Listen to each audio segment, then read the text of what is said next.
Now, in today's video, we're going to talk how you can collect and explore matrices using a Grafina as a supplementary tool to Prometheus. So Grafina is an open source tool that lets you display graphs and data collected from Prometheus, InfluxDB, and many others. Those metrics can really help you to set reasonable performance targets, while the log analysis can uncover issues affected by your workloads. So there are two main types of matrix in the Grafina dashboard. The system matrix include the CPU, memory, disk for both master and Kubernetes workers, and also at the same time the cluster matrix includes data at cluster level for Kubernetes C-advisor endpoints. The matrix, for example, can be exploited in a dashboard, which will help us understand the performance and behavior of our infrastructure and at low levels. Those metrics will help us determine if the system or performance is degrading and can cause the system to fail. It's important to use low-level data to help us prevent failures before they occur. So Grafina will also make it easy to obtain data from different data sources, which can be mixed with the same dashboard. You can also define alert rules visually for the most important matrices. You can see stuff such as CPU usage per node, RAM usage per node, and file usage per node. So let's see what Grafina is and how you can actually use it. So let's go to grafana.com, select my account, and you can see that I already have an account here.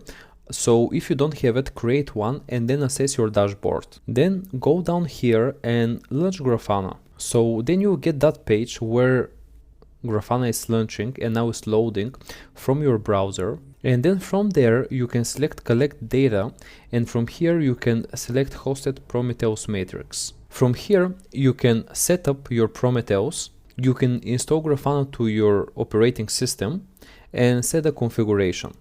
And in that way, the Grafana will get all the information from Prometheus and will actually use it to give you a very good insight into it and give you some amazing graphs. So if you go back to collect data sets, you can also select the data source here and just make sure that Prometheus is also your data source. Right, so hit on that and you can see that already I have this installed, but you can create a new Prometheus data source and define the port. So here we have the localhost 9090, which is exactly the one we use. Okay, then you can select a timeout, a name of your application, a method that you want to use, and so on. So this is how, guys, you can use Grafana with Prometheus. It is really easy to set up and install. Even for Grafana, you don't actually need to have any installation in your device. And finally, I want to just explore some other tools that you can use instead of Grafana for analyzing your data.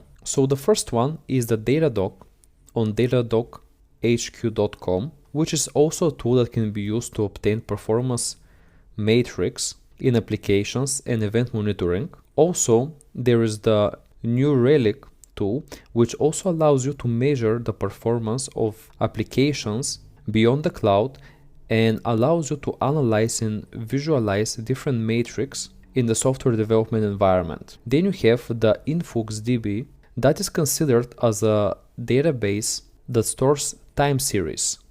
These databases allow you to store and evaluate data from sensors and protocols with timestamps for a certain period of time. The main advantage of these databases is that they are much faster than the standard databases for storing and processing data with timestamps. And the final one is called Splunk, and this is actually a really popular tool.